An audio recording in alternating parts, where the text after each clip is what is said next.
أجعل من صلاتك ما لا يرى، أجعل من صدقاتك ما لا يرى، أجعل من ذكرك واستغفارك ما لا يرى، أجعل من أعمالك خبأ منها شيء ينجيك يوم القيامة.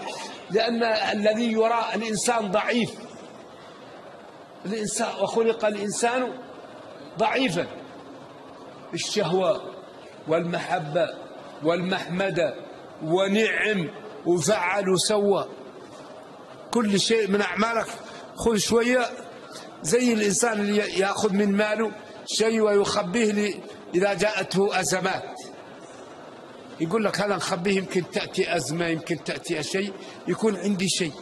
أنت خبي شيء من أعمالك للآخرة والله ينميه لك، فإذا جاء يوم القيامة فإذا هي أعمال فعلا خالصة ما شابه أي شيء.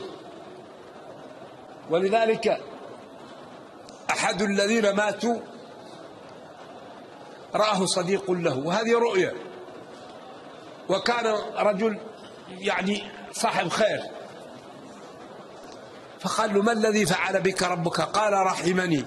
قال له: بالصدقة؟ لا. قال له: بالقراءة؟ قال له: لا.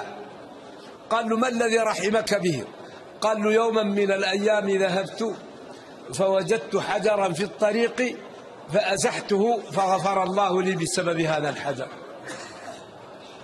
لا تحقرن من المعروف شيء، لأن هذا الحجر هو ماشي وفي الطريق ولا حول أحد، وما في داعي إلا رفع الأذية عن الناس، فكان هذا العمل في نوع من الإخلاص فغفر له ربه.